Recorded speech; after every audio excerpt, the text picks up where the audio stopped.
शुरुआत फोकस से करते हैं। देखिए, फिक्र का पहला फोकस पाकिस्तान के चापलूस फील्ड मार्शल पर है। असीम मुनीर को ट्रंप का फिर से बुलावा आया। वो 2 महीने में दूसरी बार अमेरिका क्यों भाग रहे हैं? हम मुनीर और ट्रंप की इस केमिस्ट्री को डिकोड करेंगे। बहुत कुछ है इसमें, केमिकल लोचा।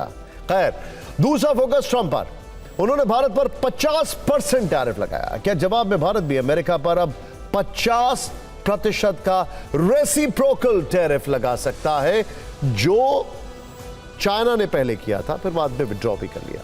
पीएम मोदी का counter challenge tariff king Trump की नींद उड़ा सकता है। इसके अलावा फिक्र आपकी में पहला वीडियो राहुल गांधी का वायरल है। उन्होंने वोटर लिस्ट में गड़बड़ी के आरोप लगाए हैं। कहा 5 अलग अलग तरीके से वोट चोरी हुई। कर्नाटक से महाराष्ट्र तक का उदाहरण दिया। चुनाव आयोग ने राहुल गांधी को फौरन जवाब दिया। कहा बेबुनियाद आरोप लगाना बंद करें। दूसरा वीडियो यूपी के मंत्री दयाशंकर सिंह का वायरल है। वो पुल उद्घाटन में निमंत्रण नहीं मिलने से बिफर गए। पीडब्ल्यू के अधिकारी को धमकी दे दी। ताव में बोले दिमाग खराब ना हो। फिक्र की 2 फाइलें भी तैयार हैं। पहली फाइल बलूचिस्तान की। यहां इंटरनेट सेवा बंद कर दी गई है। धारा 144 लागू कर दी गई है। बलोच आर्मी भी बेकाबू है। आजाद बलूचिस्तान के लिए अगस्त क्रांति वाली मशाल जल चुकी। फिक्र की दूसरी फाइल धराली की। धराली में प्रलय की है। यहां बादल ही फटा था या सच कुछ और है? उत्तर काशी से फिक्र बढ़ाने वाला यह रहस्य क्या है? यह रिपोर्ट आपको जरूर देखनी चाहिए। फिक्र आखिरी में आज सबसे पहले बात पाकिस्तान के चापलूस फील्ड मार्शल असीम मुनीर की करते हैं। कभी वो चीन की चापलूसी करने लग जाते हैं, कभी अमेरिका की चापलूसी करने लग जाते हैं, कभी ईरान को खुश करने लग जाते हैं, कभी रूस की चाटुकारिता करने लग जाते हैं। हर देश से कुछ ना कुछ भीख पाने के लिए कालीन की तरह बिछ जाते हैं। फ्लोड मक्खन दे रहे, वो भी 2-2। खैर, अब एक बार फिर से वो ट्रंप की चापलूसी करने जा रहे हैं, जो कि ट्रंप को बहुत पसंद भी है। असीम मुनीर 2 महीने में दूसरी बार अमेरिका जाने वाले, लेकिन क्यों? अब ये देखते हैं। बड़ा इंटरेस्टिंग है, समझिएगा इसको। खैर, सबसे पहले मिलिए अमेरिकी सेना के जनरल और United states central command CENTCOM के कमांडर माइकल कुरेला से। अब इनकी क्या जरूरत है? रुको जरा। यह है पश्चिम एशिया में अमेरिकी सेना की अगुवाई करने वाले आर्मी जनरल, जो इसी महीने रिटायर होने वाले। और हैरानी इस बात की है कि कमांडर माइकल कुरेला शुरुआत से ही आतंकवाद के खिलाफ लड़ाई में पाकिस्तान के प्रशंसक रहे हैं। कमांडर का यह हाल है, सोचिए। खैर, कमांडर कुरेला के लिए अमेरिकी सेना में भव्य विदाई समारोह की तैयारी चल रही है। और इस समारोह में विदाई गीत गाने के लिए असीम मुनीर खास तौर पर शामिल होने वाले हैं, पूरे ऑर्केस्ट्रा के साथ। पाकिस्तानी अखबार डॉन के अनुसार मुनीर इस कार्यक्रम में शामिल होने के लिए अगस्त के आखिरी हफ्ते में वॉशिंगटन जा सकते हैं। मुनीर इससे पहले जून में वॉशिंगटन डीसी गए थे। तब प्रेसिडेंट ट्रंप के साथ व्हाइट हाउस में लंच किया था। दोनों की मुलाकात लगभग 2 घंटे चली थी। ट्रंप को भारत पाक संघर्ष में सीज फायर कराने का फर्जी क्रेडिट दिया था। मुनीर ने ट्रंप की खूब चाटुकारिता की थी। लगे हाथ नोबेल वाली तेल मालिश भी कर दी थी। मुनीर ने उस वक्त ट्रंप की वो चापलूसी की थी कि पाकिस्तान से नफरत करने वाले ट्रंप तभी से एक आतंकी मुल्क पर प्यार लुटाने लगे, यहां तक कि पाकिस्तान से तेल वाली डील भी कर ली। वहीं दूसरी ओर इसी दौरान भारत अमेरिका के रिश्तों में अचानक से कड़वाहट आने लगी। आपने देखा कैसे ट्रंप ने भारत पर कल 50% का भारी भरकम टैरिफ लगा दिया। अभी इत्तेफाक तो हो नहीं सकता कि ट्रंप एक तरफ भारत पर टैरिफ बम फोड़े और दूसरी ओर मुनीर को उसी समय अमेरिका से निमंत्रण की खबरें सामने आ जाए। तो क्या भारत अमेरिका में इस कड़वाहट का मास्टरमाइंड भी असीम मुनीर को माना जा सकता है? मुनीर शातिर हैं, भारत के खिलाफ वैश्विक एजेंडा चलाने की मंशा रखते हैं। वो भारत अमेरिका की दोस्ती को हर हाल में तोड़ना चाहते हैं। इसमें किसी भी जानकार को कोई शक नहीं है। लेकिन दूसरा सवाल है कि मुनीर की दूसरी बार अमेरिकी यात्रा का मकसद क्या सिर्फ कमांडर माइकल कुरेला का विदाई समारोह का मेहमान बनना है? यह मामला कुछ और है। अब जरा इसको डिकोड करते हैं। देखिए जरा, आपने अभी तक मुनीर के दूसरी बार अमेरिकी दौरे की सिर्फ आधी पिक्चर देखी। अब जब चालों से भरी ये पूरी पिक्चर देखेंगे तो समझ जाएंगे कि ट्रंप को पाकिस्तान से क्या चाहिए और मुनीर को बदले में ट्रंप से क्या चाहिए। ट्रांजैक्शनल है ना दोनों, ट्रांजैक्शनल। एक हाथ लो एक हाथ दो। ट्रंप को तो उन्हें नोबेल दिलाने की मांग उठाने वाला एक मुल्क पास में चाहिए, जो लगातार ये झूठ कहता रहे कि ट्रंप युद्ध रुकवा देते हैं, इसी बहाने ट्रंप दूसरे देशों पर भी नोबेल के लिए नॉमिनेशन का दबाव बनाना चाहते हैं। दूसरी ओर मुनीर ट्रंप की आंख में धूल झोंककर अमेरिकी मदद से आईएमएफ और वर्ल्ड बैंक से पाकिस्तान को ज्यादा कर्ज दिलवाना चाहते हैं। ट्रंप की नजर पाकिस्तान के खनिज भंडार पर है और इसे चीन के ऑल्टरनेट के तौर पर देख रहे हैं। पाकिस्तान से क्रिप्टो बिजनेस पर भी ट्रंप की नजरें साफ दिखाई दे रही हैं। जबकि मुनीर अमेरिका से आधुनिक हथियार मांग सकते हैं। ऑपरेशन सिंदूर में वो भारतीय सेना के हाथों चीनी हथियारों की पिटाई का हश्र देख चुके हैं। ट्रंप पाकिस्तान को अमेरिका के करीब लाकर भारत पर दबाव बनाने की कोशिश में लगे हैं। Tactically impossible. तो मुनीर ट्रंप के करीब जाकर पाकिस्तान में बड़े खेल की उम्मीद कर रहे हैं। ट्रंप के आशीर्वाद से शहबाज शरीफ को कुर्सी से बेदखल करने की चाहत रखते हैं। इस बीच पाकिस्तान में चापलूस मुनीर का मजाक उड़ाया जा रहा है और कैसे अमेरिका के सामने ना झुकने वाले भारत की खुददारी का बखान हो रहा है, यह डिबेट आपको जरूर देखनी चाहिए। जनरल मुनीर ऐसे वक्त में अमेरिका जाने वाले हैं जब बलूचिस्तान को लेकर 11 अगस्त की तारीख ट्रेंड कर रही है। ऐसे संकेत क्यों मिल रहे हैं कि बलूचिस्तान में 11 अगस्त को कुछ बड़ा होने वाला है? बलूचिस्तान में आजादी की भीषण जंग छिड़ी है। अलग बलूचिस्तान समर्थकों के आगे पाकिस्तानी फौज घुटनों पर है। हालात आउट ऑफ कंट्रोल हैं। जैसे जैसे 11 अगस्त नजदीक आ रही है, विद्रोह की आग दबाने के लिए इस्लामाबाद हमें पाक कर रहा है। आवाज दबाने के लिए दमनकारी फैसले लिए गए हैं। इसीलिए सवाल है कि बलूचिस्तान में कुछ बड़ा होने वाला है। पूरे बलूचिस्तान में इस वक्त इंटरनेट अनिश्चित काल के लिए बंद कर दिया गया है। कहा गया है कि सुरक्षा कारणों से यह फैसला लिया गया है, लेकिन इसकी वजह से छात्रों की ऑनलाइन पढ़ाई ठप हो गई है, बिजनेस बंद हो गया है, सोशल मीडिया से लोग दूर हो गए हैं। इससे लोगों में काफी नाराजगी है। डिजिटल ब्लैकआउट के साथ बलूचिस्तान में 15 अगस्त तक धारा 144 भी लागू है, यानी सार्वजनिक स्थानों पर एक साथ 4 या अधिक लोग इकट्ठा नहीं हो सकते। एक तरफ पाकिस्तान अंतर्राष्ट्रीय मंचों पर लोकतंत्र और मानवाधिकार की बात करता है, वहीं बलूचिस्तान में अपने ही नागरिकों के मौलिक अधिकारों का गला घोट रहा है। बलूचों की आवाज को साइलेंट मोड में डाल देना चाहता है। बलूचिस्तान में लंबे समय से पाकिस्तान सरकार के दमन के खिलाफ आवाज उठ रही है, लेकिन सवाल यह है कि बलूचिस्तान को लेकर 11 अगस्त का क्या कनेक्शन है? 11 अगस्त बलूचिस्तान के लिए काम करने वाले एक्टिविस्ट मीर यार बलूच ने एक पोस्ट में लिखा है कि उस दिन लंदन में बलूचिस्तान आजादी दिवस मनाया जाएगा। इसीलिए शायद शहबाज शरीफ और मुनीर दोनों को डर है कि कहीं इसका असर बलूचिस्तान में ना दिखने लगे, इसीलिए उन्होंने जनता को पूरी दुनिया से काट दिया। इंटरनेट बंद करना इसी रणनीति का हिस्सा हो सकता है, लेकिन बलोच नागरिकों के अंदर आजादी पाने की ललक वो कैसे रोक पाएंगे? एक सवाल यह भी है कि आखिर बलूचिस्तान के लिए 11 अगस्त की तारीख क्यों मुकर्रर की गई है? इसे समझने के लिए हमें थोड़ा इतिहास में जाना होगा। देखिए, बलूचिस्तान को नया देश बनाने के लिए 4 अगस्त 1947 को दिल्ली में एक बैठक बुलाई गई थी, जिसमें ब्रिटिश वायसरॉय लॉर्ड माउंटबेटन के साथ पंडित नेहरू और जिन्ना भी मौजूद थे।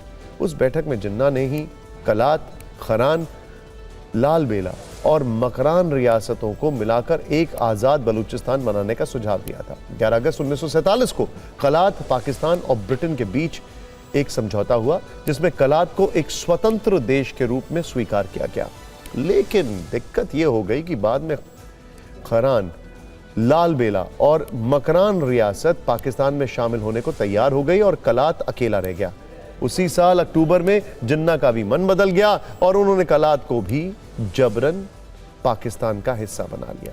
पाकिस्तान की इसी जबरदस्ती के खिलाफ तब से बलूचिस्तान की आग धधक रही है। इसीलिए पाकिस्तान के इस हिस्से में आज भी 11 अगस्त को आजादी दिवस के तौर पर मनाया जाता है। फिक्र-ए-आबाद की सबसे बड़ी पॉलिटिकल फाइल, राहुल गांधी ने आज वो एटम बम फोड़ दिया जिसकी चर्चा वो पिछले कुछ दिनों से लगातार कर रहे थे। दोपहर बाद उनके लेटेस्ट आरोपों ने देश की सियासत में नया भूचाल ला दिया। नेता प्रतिपक्ष राहुल गांधी ने इस पर ठीक उसी तरह एक प्रेजेंटेशन दिया जैसे क्लासरूम में छात्रों को किसी विषय पर दिया जाता है। विमर्श देश भर में चल रहा है। वोट चोरी के इल्जाम पर उन्होंने 1 घंटा 11 मिनट तक 22 पन्नों का प्रेजेंटेशन दिया। राहुल गांधी चुनाव आयोग और बीजेपी को घेरने के लिए पूरे होमवर्क और सबूतों के साथ आए। उन्होंने कहा कि यह सबूत जुटाने में 6 महीने लगे, 7 फीट तक ऊंचे दस्तावेजों को खंगाला गया। आप अपनी टीवी स्क्रीन पर भी देख सकते हैं। उन्होंने स्क्रीन पर कर्नाटक की वोटर लिस्ट दिखाते हुए कहा कि मतदाता सूची में संदिग्ध वोटर मौजूद हैं। राहुल ने महाराष्ट्र, हरियाणा और कर्नाटक चुनावों में वोट चोरी के आरोप लगाए। वो 5 तरीके बताए जिनके जरिए वोट चोरी का वो दावा कर रहे हैं। इनमें डुप्लीकेट मतदाता, वोटर्स के फर्जी और अमान्य पते, एक पते पर थोक में मतदाता, मतदाताओं की गलत तस्वीर और फॉर्म 6 का दुरुपयोग। राहुल गांधी के मुताबिक उन्हें लगता है कि इस मॉडल का प्रयोग देश की कई लोकसभाओं और विधानसभाओं में हुआ है। कर्नाटक में एक ही व्यक्ति का नाम अलग अलग बूथ की वोटर लिस्ट में मौजूद है। लिस्ट में कई जगह लोगों के फोटो नहीं है, कई जगह फर्जी पते लिखे गए हैं। महाराष्ट्र चुनाव का जिक्र करते हुए उन्होंने बताया कि वहां 40 लाख फर्जी नाम थे। यहां तक कि हरियाणा में कांग्रेस की हार के लिए राहुल गांधी ने वोटर लिस्ट में गड़बड़ी को जिम्मेदार ठहराया है। यह भी आरोप लगाया कि चुनाव आयोग वोटर्स का डेटा उपलब्ध नहीं कराता, इस वजह से वोटों की चोरी हो रही है। पहले आपको नेता प्रतिपक्ष का प्रेजेंटेशन दिखाते हैं, फिर इस पर चुनाव आयोग और राजनीतिक दलों के रिएक्शन भी दिखाएंगे।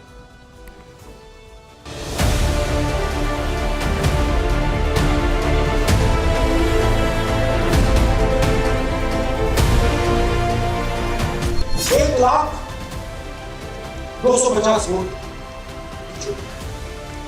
5 तरीके से होती है। Duplicate voter, fake and invalid addresses, bulk voter in single address, invalid photo, misuse of form 6। Gurkirat Singh नाम, इनका नाम booth number 116, 124, 125 and 126. 4 bar. These are all the people who have voted multiple times in Karnataka. That's the names, that's their addresses, that's the polling booths where they registered. ये अब evidence है, ये criminal evidence है और election commission देश में पूरे evidence को डिस्ट्रॉय करने की सोच है। राहुल गांधी के एटम बम वाले आरोपों के दौरान टीवी9 भारतवर्ष की टीम भी वहां मौजूद थी। हमारे संवाददाता ने उनसे इस मुद्दे पर सवाल भी पूछा। इस पर नेता प्रतिपक्ष ने क्या जवाब दिया, जरूर देखें। 5 तरीके से होती है। राहुल जी, 2 बातें बार बार चर्चा का विषय बनती हैं। एक तो ये बार बार बीजेपी की ओर से, चुनाव आयोग की ओर से कहा जाता है कि जब कांग्रेस या विपक्ष चुनाव जीत जाता है तब वो कहता है कि इसमें गड़बड़ी है, धांधली है, तब एक पूरा कर लेते हैं, और जब हार जाते हैं तब वो ये बात कहने लगते हैं, जीत जाते हैं तब कुछ नहीं कहते हैं। और दूसरी बात ये, क्या इसका इलाज वोटिंग मशीन की जगह दोबारा बैलेट पर लौटने से हो पाएगा? जब तक, एक बात आपको क्लियरली समझनी होगी, जब तक इलेक्शन कमीशन कॉम्प्रोमाइज है, जब तक वोटर लिस्ट कॉम्प्रोमाइज है, तब तक ना ईवीएम से कुछ होगा ना मैन्युअली होगा। इलेक्शन कमीशन अगर नॉन कॉम्प्रोमाइज है और मैन्युअली किया जाए हो सकता है, बट यहां तो अंपायर ही मतलब दूसरी टीम का है। तो आप वोटर लिस्ट लगाइए, आप मैन्युअली कीजिए, ईवीएम कीजिए, उससे कोई फर्क नहीं पड़ेगा।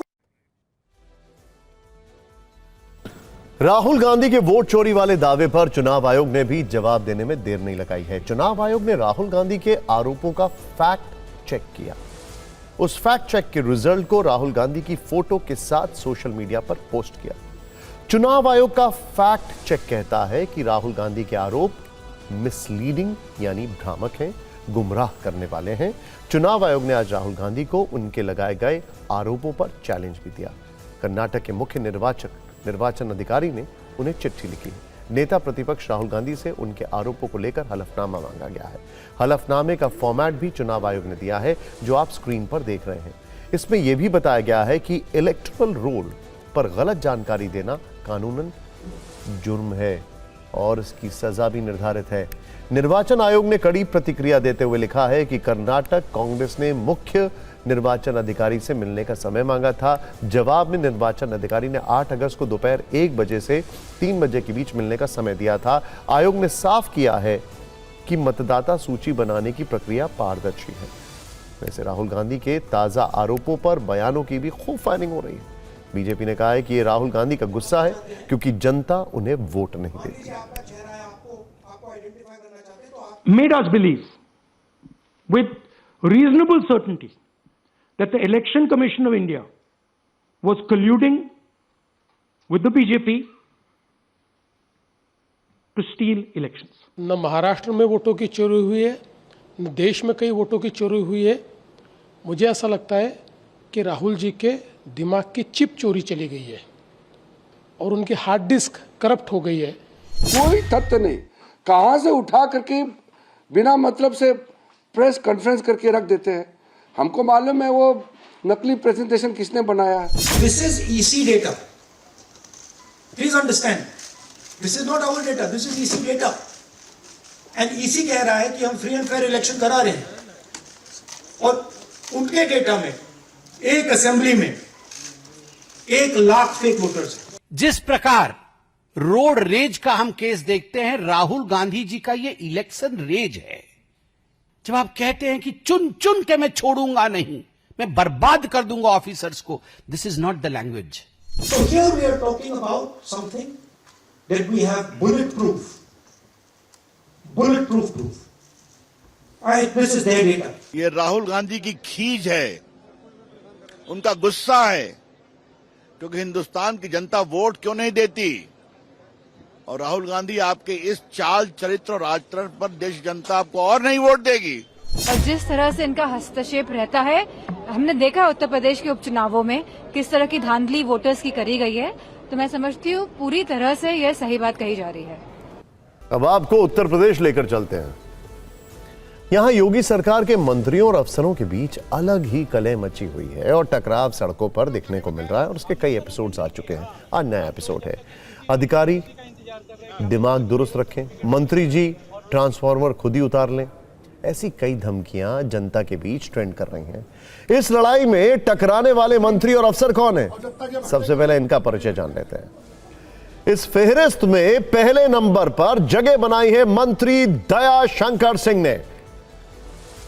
उनके पास परिवहन मंत्रालय, लेकिन इनका झगड़ा पीडब्ल्यूडी के एक अधिकारी के साथ वायरल हो गया। दूसरे नंबर पर है सुरेश राही, जो यूपी में कारागार राज्य मंत्री है, लेकिन इनका झगड़ा बिजली विभाग के एक अधिकारी से हो गया है।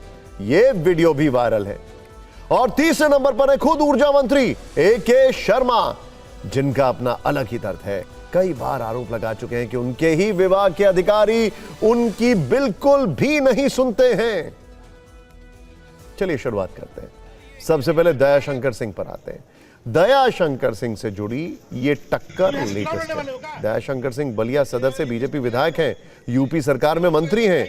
यहीं कटिहर नाला में एक नया पुल बन रहा था, जिसे पीडब्ल्यूडी ने बनाया और उद्घाटन भी कर दिया, लेकिन इस पुल के उद्घाटन के समय मंत्री जी को पूछा तक नहीं गया। जब दया शंकर सिंह को यह बात पता चली कि उनकी जानकारी के बगैर पुल का फीता काटा गया है, तो वो गुस्से में आ गए। बलिया पहुंचकर पीडब्ल्यूडी के एग्जीक्यूटिव इंजीनियर को सार्वजनिक रूप से फटकार लगाई, धमकी देने लगे कि मैं इलाके का विधायक हूं और मुझे ही नहीं बुलाया। भड़कते हुए बोले कि अधिकारी दिमाग खराब ना करें, पीडब्ल्यूडी विभाग किसके इशारे पर काम कर रहा है उन्हें सब पता है। दया शंकर सिंह ने इस बात की शिकायत सीएम तक करने की धमकी भी दे दी। हम लोग तो पूरा आपका मेजरमेंट कराएंगे। दिमाग खराब ना हो, मैं यहाँ के विधायक हूँ, अब मिनिस्टर हूँ, ये नगर पालिका के चेयरमैन है, दोनों आदमी शहर में और हम लोग को बताया नहीं रहे हो, अब खुला दे रहे हो। अब तुम किसके उस पर चल रहे हो, मैं तो समझ रहा हूँ। तुम यहाँ से चुनाव लड़ने वाले हो क्या? ये बीएसपी टिकट देने वाली तुम्हें नहीं हो सकता है, तो विधायक जी तुमको टिकट दिलवा रहे हो। हाँ, और क्या विधायक जी टिकट दिलवा रहे होगे, इसलिए तुम कर रहे होगे। जानबूझ करके तुम लोग ऐसा कर रहे हो। मैं स्थानीय विधायक हूँ, मंत्री हूँ, ये चेयरमैन है नगर पालिका के। दोनों भारतीय जनता पार्टी के निर्वाचित जनप्रतिनिधि हैं, लेकिन हम लोग को बिना बताए और यहाँ पर जानबूझ करके इसको उद्घाटन किया गया, इसलिए कि हम लोग को इसका श्रेय न मिले। अब उनको सोचना चाहिए कि उन पर क्या है कि उनकी बात नहीं सुनी जा रही है, अपना भाई वो बना के रखना चाहिए।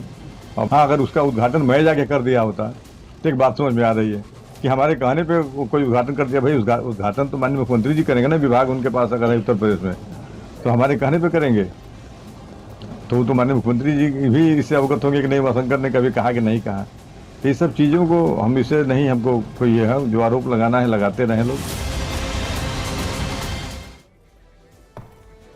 अब आते हैं दूसरे मंत्री पर, नाम है सुरेश राही। इनका भी ऐसा ही एक वीडियो इन दिनों वायरल है जिसमें बिजली विभाग के एक अधिकारी ने मंत्री सुरेश राही की बात मानने से इनकार कर दिया।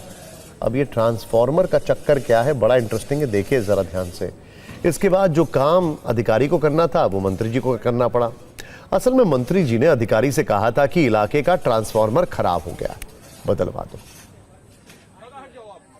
ट्रांसफार्मर खराब है, बदलवा दो। लेकिन अधिकारी का जवाब आया, आकर खुद ही उतरवा लो। फिर तो मंत्री जी भी ताव में आ गए, लाओ लश्कर के साथ पहुंचे, ट्रांसफार्मर को उतार कर ही दम लिया। इसके बाद अपनी ही सरकार की सत्ता और व्यवस्था के खिलाफ धरने पर भी बैठ गए। यहां A.K. शर्मा की पीड़ा का जिक्र करना भी जरूरी है। वो अपने ही विभाग के अधिकारियों से लगातार परेशान होने की बात कहते रहे हैं। वो पहले ही कह चुके हैं कि निहित स्वार्थ के तहत कुछ तत्वों ने मेरे खिलाफ हाथ मिला लिया है। मेरी सुपारी लेने वालों में बिजली कर्मचारी के वेश में कुछ उपद्रवी तत्व भी शामिल हैं। कुल मिलाकर मामला सत्ता और अफसरशाही के बीच टकराव का है। लेकिन सवाल यह है कि अफसरों को ये पावर आखिर मिल कहां से रही है। विभाग कोई भी हो, यूपी के अधिकारी सीधे मंत्रियों से क्यों टकरा रहे हैं? इस सवाल का जवाब देना थोड़ा मुश्किल है, लेकिन विपक्ष इस मुद्दे पर खूब मजे ले रहा है। आप भी सोच रहे होंगे कि आखिर यूपी में ये क्या हो रहा है। सिर्फ मंत्रियों में ही नहीं, बल्कि राज्यपाल के मन में भी अफसरों के लिए नाराजगी देखने को मिल रही है। यूपी की राज्यपाल आनंदीबेन पटेल अयोध्या के दौरे पर थी। यहां उन्होंने 70 आंगनबाड़ी भवनों का शिलान्यास किया, लेकिन इसी कार्यक्रम में वो ऐसा कुछ बोल गई जिस पर अब राजनीति होने लगी है। आनंदीबेन पटेल ने कहा, रामलला के दर्शन आसानी से हो जाते हैं, लेकिन फाइलों के दर्शन नहीं होते। आनंदीबेन पटेल के अनुसार सरकारी दफ्तरों में फाइलें एक टेबल से दूसरी टेबल पर जाती रहती हैं, लेकिन फाइलें पास नहीं होती हैं। इस पर दूसरे दलों को राजनीतिक छीटाकशी का मौका मिल गया। आपको जरूर देखना चाहिए।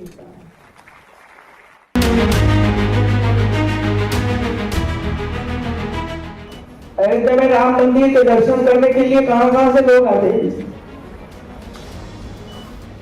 वहां तो तुरंत दर्शन हो जाते हैं, लेकिन फाइल के दर्शन करने के लिए लगातार एक टेबल से दूसरा, दूसरे से तीसरा, तीसरे से चौथा, चौथा से पांचवा दर्शन करने ही पड़ते हैं वहां जो बैठे हैं ना उनका। मेरा सिर्फ अधिकारियों को इतना ही कहना है कि पहली फाइल आपके टेबल पर आए, जो बंदा बैठा है वो ही सभी कमियां निकाल कर पूरी करवाए। ACS तक पहुंचे तब तक कमियां ही होती रहती, और एक सभी जगहों पर, ऐसा नहीं कि यूपी में। उत्तर प्रदेश का जो विकास का पहिया है वो रुक गया है। कहीं पर मेयर लड़ रहे हैं अधिकारी से, कहीं पर मंत्री अधिकारियों से लड़ रहे हैं, सब डबल इंजन ट्रिपल इंजन आपस में लड़ रहे हैं। उसका जो कारण है, उसका जो जड़ है वो भ्रष्टाचार है। तो नौकरशाह भ्रष्टाचार में लिप्त हैं। कहीं मंत्री की बात नहीं सुनी जा रही है, कहीं मेयर की बात नहीं सुनी जा रही है। हद तो ये है कि राज्यपाल की बात भी नहीं सुनी जा रही है। इसीलिए राज्यपाल को उत्तर प्रदेश की नौकरशाही पे इतना गंभीर कमेंट करना पड़ा। एक बड़ा अपडेट सुप्रीम कोर्ट से आया है। सुप्रीम कोर्ट ने आज एक बार फिर केंद्र की जांच एजेंसी ईडी यानी प्रवर्तन निदेशालय को कड़ी फटकार लगाई है। एक ही दिन अलग अलग मामलों में सुनवाई के दौरान ईडी को सर्वोच्च अदालत की कड़ी टिप्पणियों का सामना करना पड़ा है। आज ईडी की कार्यप्रणाली पर गंभीर सवाल उठाते हुए यहां तक कि ईडी को ठग बता दिया गया। सुप्रीम कोर्ट ने कहा कि ईडी ठग की तरह काम नहीं कर सकती है, उसे कानून के दायरे में ही काम करना होगा। कोर्ट ने कहा कि हम ईडी की छवि को लेकर चिंतित हैं। सर्वोच्च अदालत ने ईडी के बेहद कम कन्विक्शन रेट यानी दोष सिद्धि दर पर भी सवाल उठाए हैं। कहा है कि पिछले 5 साल में लगभग 5000 ECIR दर्ज की गई है, लेकिन दोष सिद्धि दर 10% से भी कम है। कोर्ट ने कहा कि जब इतने कम कन्विक्शन होते हैं तो एजेंसी की कार्यप्रणाली और निष्पक्षता पर सवाल उठते हैं।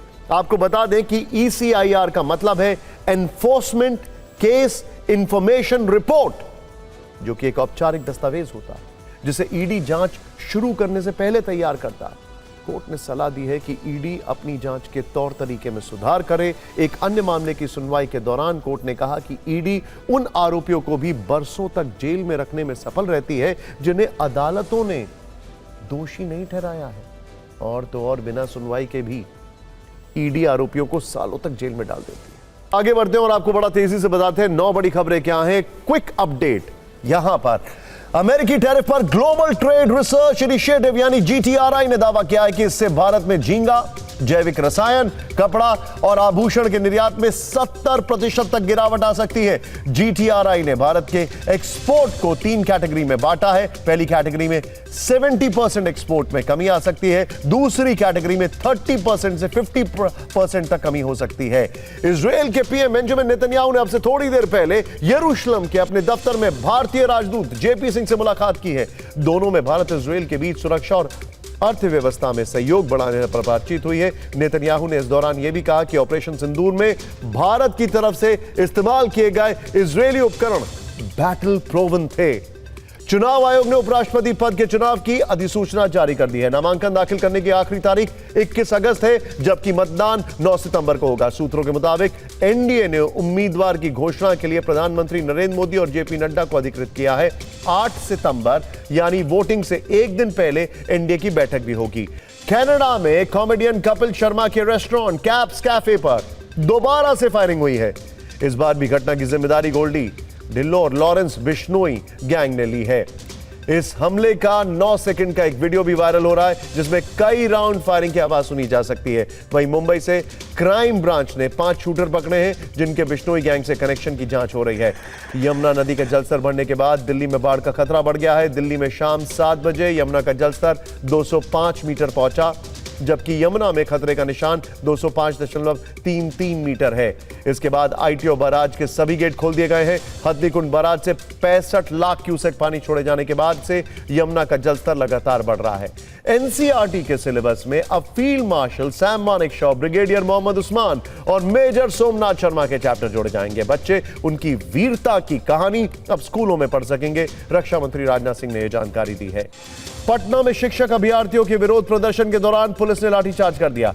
सड़कों पर उतरे छात्रों की सरकार से मांग है कि TRE 4 परीक्षा से पहले STET परीक्षा का आयोजन किया जाए। बताया जा रहा है कि इस प्रदर्शन में 5000 से ज्यादा अभ्यर्थी शामिल हुए थे।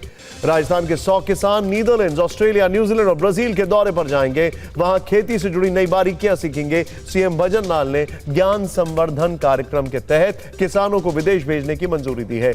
इन 100 किसानों को नवंबर 2025 से मार्च 2026 के बीच 7 दिनों के लिए विदेश भेजा जाएगा।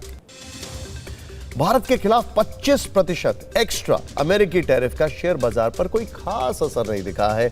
शेयर बाजार गिरावट के साथ जरूर खुला, लेकिन आखिरी घंटे में रिकवर कर गया। सेंसेक्स 79 पॉइंट्स चढ़कर 80,623 पर बंद हुआ है, जबकि निफ्टी 22 पॉइंट्स ऊपर जाकर 24,596 पर बंद हुआ है। फिक्र में अब बात करते हैं डोनाल्ड ट्रंप के टैरिफ वाले हथियार की। ट्रंप ने भारत पर 50% का टैरिफ लगा दिया है। आधी रात को वो सोशल मीडिया पर लिखते हैं कि अब अमेरिका में अरबों डॉलर्स आना शुरू हो जाएंगे, और उसके कुछ देर बाद धमकी देते हैं कि अभी बहुत कुछ बाकी है। भारत पर सेकेंडरी सैंक्शंस लगने वाले हैं। यानी ट्रंप को लगता है कि उनका जो टैरिफ का हथियार है, जिससे वो किसी भी देश को झुका सकते हैं, उसमें वो भारत को भी झुका लेंगे। खैर, आज हम खासकर ट्रंप के लिए आत्मचिंतन वाला विश्लेषण लेकर आए हैं। आज हर भारतीय को यह शो बेहद ध्यान से देखना चाहिए। अगर वो डरे हुए हैं कि 50% टैरिफ के बाद क्या होगा, अगर उन्हें लगता है कि 50% टैरिफ के बाद भारत में कई समस्याएं पैदा हो जाएंगी, यकीनन विदाउट अ डाउट भारत में कुछ मुश्किलें आएंगी, हमें पता। लेकिन हमसे ज्यादा ये टैरिफ ट्रंप की टेंशन बढ़ाने वाला है, क्योंकि पिछले 100 वर्षों के इतिहास में यह अमेरिका की तरफ से लगाए जाने वाला सबसे ज्यादा टैरिफ है। लेकिन यह भी इतिहास गवाह है कि अमेरिका पहले भी कई बार ऐसी हरकतें कर चुका है जिससे भारत को बहुत परेशानी होनी चाहिए थी, लेकिन हमने मैनेज कर लिया।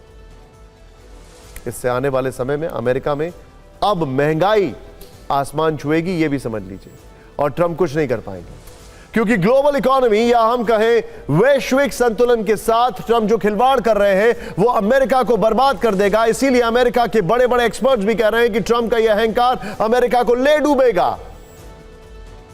फैक्ट क्या है? ट्रंप कह रहे हैं कि अमेरिका में बहुत पैसा आने वाला है, उनके डर के बारे कई कंट्रीज इन्वेस्ट करेंगी। सबने प्रॉमिसेस किए, इन्वेस्ट कब करेंगे?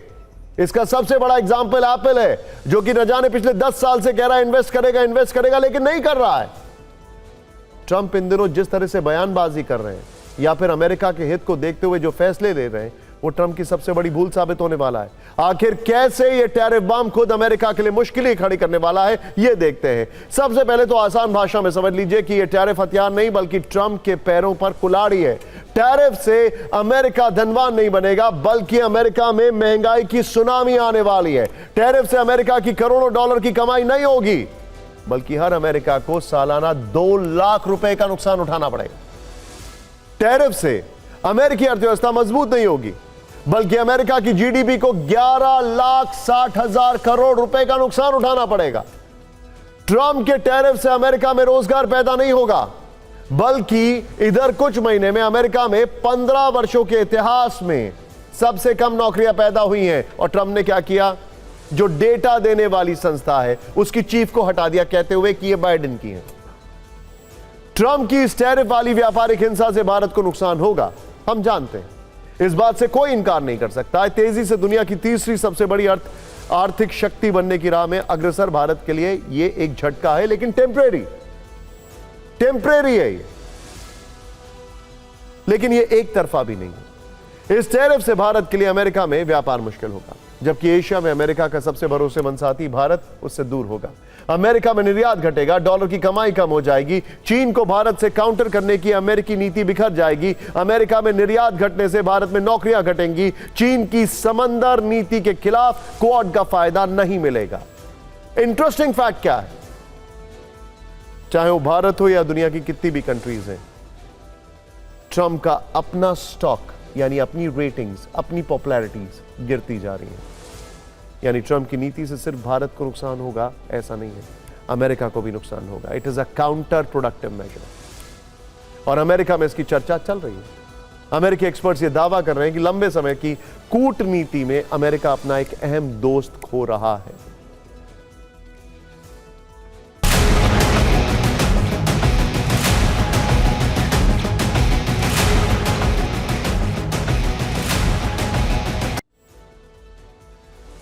वैसे ट्रंप की इस टैरिफ धमकी पर भारत ने सदा हुआ और सीधा जवाब दिया है। भारतीय विदेश मंत्रालय ने अमेरिकी कार्रवाई को अनुचित, अकानून और तर्कहीन कहा है। ट्रंप को इस जवाब की उम्मीद नहीं रही होगी, वो सोच रहे होंगे कि भारत दबाव में टूट जाएगा, लेकिन 12 घंटे बाद ही उनका यह भ्रम भी टूट गया, जब प्रधानमंत्री मोदी ने पहली बार ट्रंप को सीधा जवाब दिया है। हालांकि इसके लिए उन्होंने ट्रंप का नाम नहीं लिया। प्रधानमंत्री ने कहा, भारत किसानों, पशुपालकों और मछुआरों के हितों से समझौता नहीं करेगा। इसके लिए मुझे भारी कीमत चुकानी पड़ेगी, लेकिन मैं इसके लिए तैयार हूं। ट्रंप चाहते हैं कि भारत अपने कृषि और डेयरी उद्योग में अमेरिका को एंट्री दे, लेकिन पीएम मोदी ने आज साफ मना कर दिया। हमारे लिए अपने किसानों का हित सर्वोच्च प्राथमिकता है।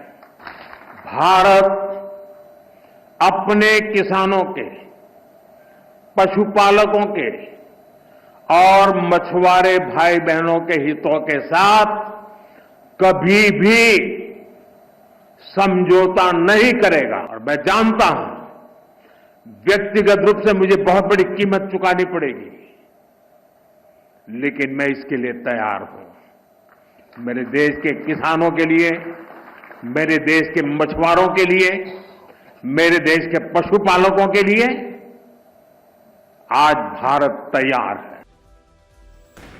ट्रंप के टैरिफ से कैसी ग्लोबल उथल पुथल मची हुई है, इसे भी देखना जरूरी है। लेकिन भारत के कहने से अजीत डोभाल इन दिनों रूस में हैं उन्होंने पुष्टि कर दी है कि जल्द ही पुतिन भारत के दौरे पर आने वाले हैं। उनके दौरे की तारीख भी जल्द पता चल जाएगी। इधर प्रधानमंत्री मोदी एससीओ समिट में शामिल होने के लिए चीन जाने वाले हैं। वो वहां चीन के राष्ट्रपति शी जिनपिंग से मुलाकात करेंगे। दूसरी तरफ डोनाल्ड ट्रंप और रूस के राष्ट्रपति पुतिन की मुलाकात भी जल्द हो सकती है। आज पुतिन ने यूएई के राष्ट्रपति शेख मोहम्मद बिन जायद के साथ बैठक के बाद वो ट्रंप से यूएई में मिल सकते हैं। ये मुलाकात अगले हफ्ते हो सकती है, लेकिन अभी तारीख की पुष्टि नहीं हुई है। दोनों लीडर्स मिलकर रूस यूक्रेन जंग खत्म करने पर बात करेंगे। वहीं अब ब्रिक्स भी ट्रंप के टैरिफ वॉर का जवाब देने को तैयार है। ब्राजील के राष्ट्रपति लूला दा सिल्वा ने ऐलान किया है कि ब्रिक्स के जॉइंट रिस्पॉन्स के लिए जल्द अहम बैठक होगी। इसके बाद भारत, चीन, ब्राजील मिलकर अमेरिका को करारा जवाब देंगे, क्योंकि भारत की तरह ट्रंप ने ब्राजील पर भी 50% टैरिफ लगाया। यानी जिस टैरिफ को ट्रंप हथियार बनाकर खेल रहे हैं, वही हथियार उन्हें बुरी तरह घायल कर सकता है। यह ट्रंप जितना जल्दी समझ जाएं, यह उन्हीं के लिए अच्छा है। अमेरिका से अलग भारत की स्थानीय राजनीति को देखें तो डोनाल्ड ट्रंप की धमकियों से भारत में सत्ता पक्ष और विपक्ष एकजुट हो रहा है। डेड इकोनॉमी पर ट्रंप से सहमति जताने वाले राहुल गांधी ने नए टैरिफ को ब्लैकमेलिंग कहा है। विपक्ष के ज्यादातर नेता ट्रंप की इस नीति को गलत बता रहे हैं। पूर्व विदेश राज्य मंत्री शशि थरूर तो अमेरिका पर जवाबी टैरिफ लगाने की मांग कर रहे हैं। कुल मिलाकर आप कह सकते हैं कि ट्रंप सोच रहे थे कि उनके टैरिफ से भारत बिखरेगा, लेकिन भारत एकजुट हो रहा है।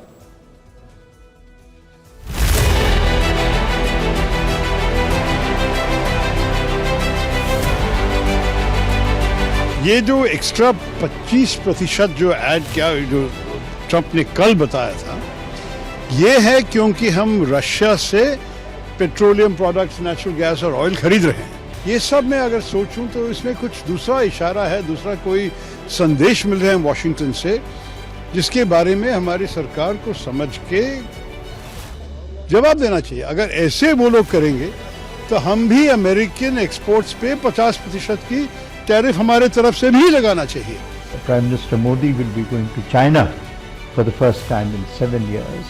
So a great deal of action and reaction is taking place, and things have not yet settled down.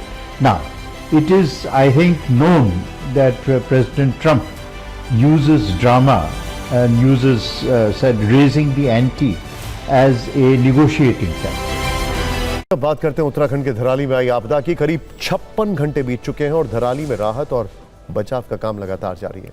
जो लोग मलबे में फंसे हैं उन्हें बचाने के लिए डॉग स्क्वाड की मदद ली जा रही है। सबसे पहले आपको इस रेस्क्यू ऑपरेशन का अब तक का अपडेट बता देते हैं। गढ़वाल कमिश्नर विनय शंकर पांडे के मुताबिक आपदा प्रभावित धराली से अब तक 171 लोगों को रेस्क्यू किया जा चुका है, जबकि धराली से गंगोत्री के बीच फंसे 345 लोगों को भी सुरक्षित निकाल लिया गया है। 8 चिनुक और एमआई हेलीकॉप्टर इस रेस्क्यू मिशन में जुटे हुए हैं और उम्मीद की जा रही है कि कल दोपहर 12 बजे तक यह बचाव अभियान पूरा हो जाएगा। अच्छी बात यह रही कि आज सुबह उत्तरकाशी का मौसम साफ रहा। बारिश थमने और धूप निकलने की वजह से रेस्क्यू ऑपरेशन में तेजी आई। आम लोगों को रेस्क्यू करने के अलावा सेना के 11 जवानों को भी आपदा प्रभावित इलाके से एयरलिफ्ट किया गया। सरकारी आंकड़ों के मुताबिक इस घटना में अब तक 6 लोगों के मारे जाने की पुष्टि हुई है। 50 से ज्यादा लोग लापता बताए जा रहे हैं। एनडीआरएफ, एसडीआरएफ, आईटीबीपी और सेना के जवान 24 घंटे राहत और बचाव के काम में लगे हुए हैं। उत्तरकाशी से धराली तक जाने के रास्ते को कई जगहों पर दुरुस्त कर दिया गया है, लेकिन ताजा लैंडस्लाइड की वजह से सड़क के रास्ते धराली तक मदद पहुंचने में अभी भी मुश्किलें आ रही हैं। लिहाजा ये पूरा रेस्क्यू ऑपरेशन हेलीकॉप्टर्स पर ही निर्भर है।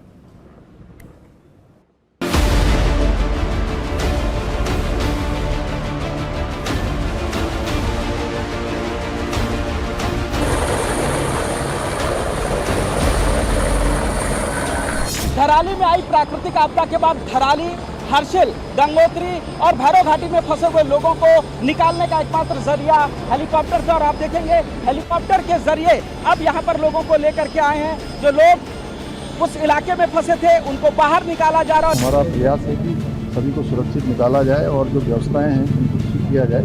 बादल फटने के कारण से काफ़ी घरों को भी नुकसान हुआ है, सड़कों को नुकसान हुआ है, वहाँ भी पूरी तरह से सभी व्यवस्थाएं ध्वस्त हुई हैं। उन सबको भी जो है पटरी पर लाने के लिए हम लोग लगातार काम कर रहे हैं।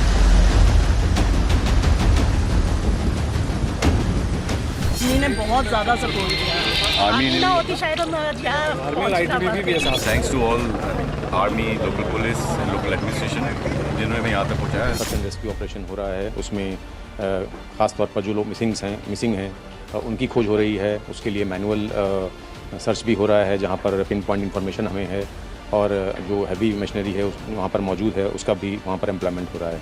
इसके अलावा जो गंगोत्री एक्सिस में जो लोग फंसे हैं उनको भी जॉइंट ऑपरेशन में उनको निकालने की कार्रवाई चल रही है। मौसम साफ़ है तो ऑपरेशन में जो है अभी गति आई है, और हमें पूरी उम्मीद है कि अगले 2 दिन में भी मौसम साफ़ रहेगा और बेहतर ढंग से हम काम कर सकेंगे।